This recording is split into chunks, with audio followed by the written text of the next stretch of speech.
Daves I know. These are the Daves I know. Dave Gore, I've known since I was 6. In grade 8 he broke his leg, so we got drunk and sick. These are the Daves I know. These are the Daves I know. These are the Daves I know. These are the Daves I know. We are the Daves he knows he knows. We are the Daves he knows. We are the Daves he knows he knows. We are the Daves he knows. Some of us are Daves, but most of us are Daves. We all have our own hands, but we come from different palms. These are the Daves I know. These are the Daves I know. These are the Daves I know. Hi, Hi, Avi. It's me, Dave. I can hear you singing. Thanks, Dave. You know, I was watching my Kids in the Hall VHS tape I had from high school. Mm-hmm. And I was reminded of that song. And I really wanted to start this interview, actually, by going, good morning, Hecubus. Are you ready? Yes.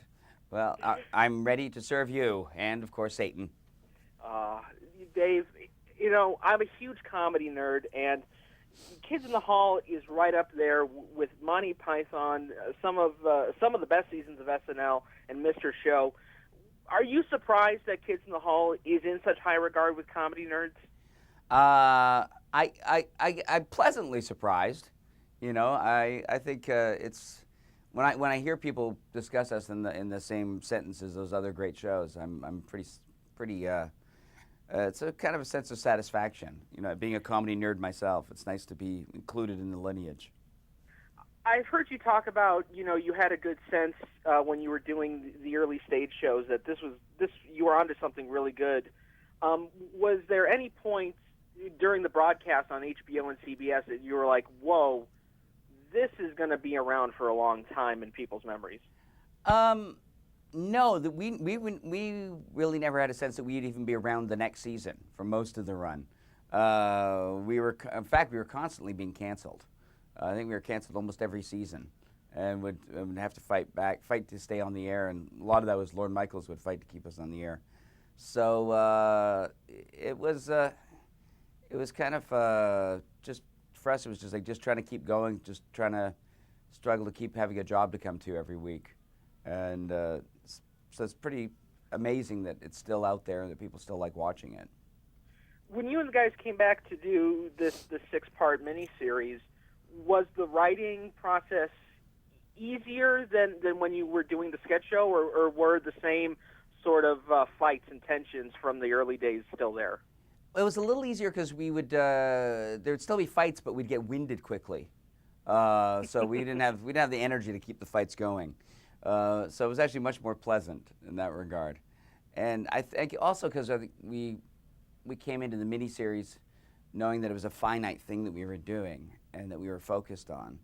And we didn't, when we were doing the TV show, every day it was like, we were, as I said, we were fighting for, for what our voice was and trying to create who we were on TV. And that was more of a, everything felt like a life and death battle in those days. Now we realize that as we're so much closer to death, that it's not that important. Is there a particular sketch or character from the show that you hold in high regard that you're very proud of? Sketches, there's a bunch. I know, like, one of the larger groups, there's a scene called Comfortable that I always think of as being kind of the almost an archetypal Kids in the Hall sketch about two couples having dinner, and one of them goes on and on about how close they are as friends and how comfortable they are with each other, that he eventually winds up having sex with my wife on the dining room table. That's right. And I believe in that sketch, is that the one where you go, and I drank human blood? Oh, and I drank human blood. Really? There, I said it, and I feel better for having said it. Good for you. That is that sketch, indeed. That is a good episode. I will always enjoy all the cops ones with Bruce and Mark.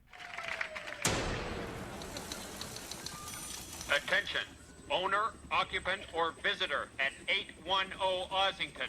Come out the front door with your hands in front of you. You are surrounded.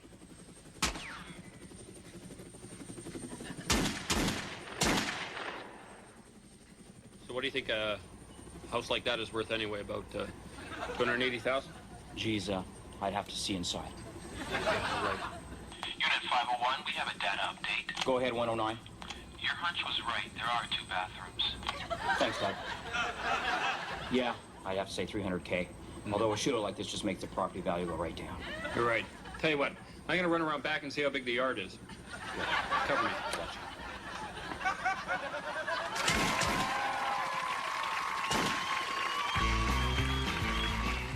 Me too, and I feel a little bit responsible because those characters were created for a sketch that I wrote called On the Run, which was about a car.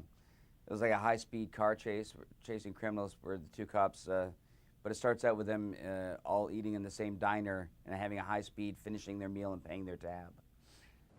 You loser! You pig! You piece of pork!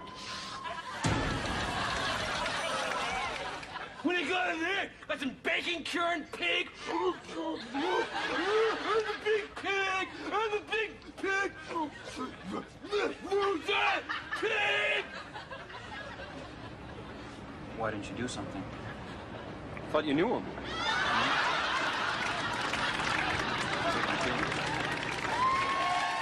Being a comedy nerd, I heard your interview on the Marc Maron podcast. Yeah, a lot of people did. I wanted to know how fans have been reacting to you since that interview, because it's a very emotional interview.